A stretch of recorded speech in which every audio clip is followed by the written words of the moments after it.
What's cracking? It's your homie Ice Cube.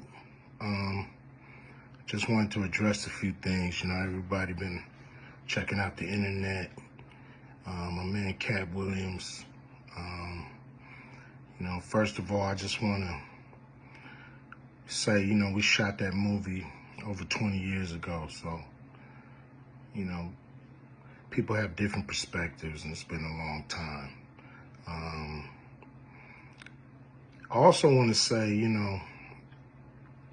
every comedian that I've worked with, every comedian that I've put in a movie, I only put them in the movie because I thought they was funny. I thought they was perfect for the part. I tried to put them in a position to win. That's what it's all about, I look at from, Chris Tucker and Bernie Mac and Mike Epps, KATT Williams, Ricky Smiley, Michael Blackson, Cedric, Kevin Hart. All these guys I know are funny as hell.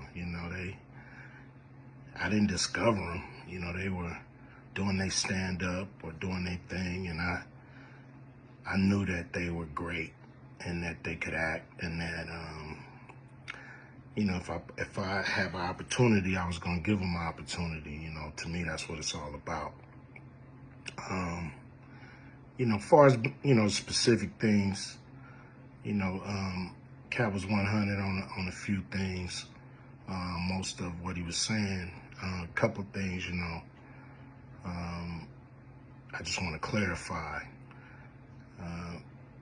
When we bring in a new, comedian, we do have them try out for different roles. So Ricky did give Money Mike a shot. But when we saw him and, we kind of saw how he moved and how he was, auditioning, we decided that he would be a better, Santa Claus, which was, to me, the perfect casting. When we saw Mike, damn, I call him Money Mike. When we saw KATT, when I saw him, I just knew that he was perfect for Money Mike. And, KATT, said he wrote his role, which, the role was written, but he enhanced it. This is why KATT was so dope in the movie. Money Mike had a small role, about as big as the Santa Claus role, but when we start filming, he was giving us such magic that we kept expanding his role, giving him more to do because he was on point. When we shoot these movies, for one, the scripts are fire, or they wouldn't even do it. The scripts are laugh out funny. But we shoot the script, but once we get what we need from the script, we let the comedians ad-lib, riff, play with the words, do their thing. We give them a take where they can, or 2, 3 takes where they can go off and do what they feel. Sometimes it makes the movie, sometimes it don't.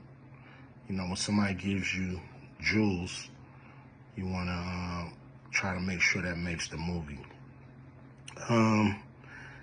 So in the movie, there's second thing I want to clear up. I would never shoot a rape scene in a movie, especially like Friday, where you actually see this happening on camera. That ain't my style. If you check out any of my movies, they're not raunchy. We did a movie called Players Club where the subject matter was a little raunchy, but for the most part, even that, we left it to your imagination. So the only reason that kind of stuff is in the movie is because you have 3 villains in Friday After Next. You have Santa Claus stealing presents. You have Damon, just got out of prison, sweating. Craig and Day for the rent money. And then you have Money Mike, a pimp that treats his woman, like a property. So Craig is always fighting the villains in the movie, from the Joker brothers to Debo. And so we already had Craig fighting Santa Claus. And the only real way to get rid of the other two villains was to have them go against each other. And the plier joke was always in the script, was never, we would never ever show that, that's not my style if you look at any of my movies. So, that was never a discussion, we, at that point in everybody's career, we would listen to a certain extent, but we wasn't gonna change the movie for any actor. We do what we feel, and if it was a rape scene, it would have been in the movie. There was no reason not to shoot it. But that's not my style. I don't even like that kind of shit in movies, on camera. And so, that was, to me, a little discrepancy there. KATT, he wrote a lot of his part because, like I said, he was giving us jewels, so we were keeping the camera rolling. He was coming off the dome. He was coming prepared every day to steal the show. That was his mission. And, that's what he did, with the movie. And it launched his career, And I'm proud of the movie. I'm proud of all the guys who've, come through, a Q Vision production and went on to do bigger and better things.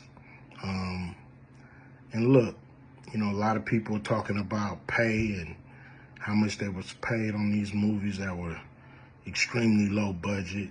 Most of these guys work a couple of days, and when you're doing a movie, there's over 100 people working on the movie that need to get paid. Most of them got to get paid every day. And there's pre-production and post-production. Even after you finish with the actors, you got to pay editors and sound people. And my movies are all about quality, so most of the money go up on the screen. I'm not giving you no bullshit. I'm not giving you no low budget, shit you can laugh at because it's so cheap.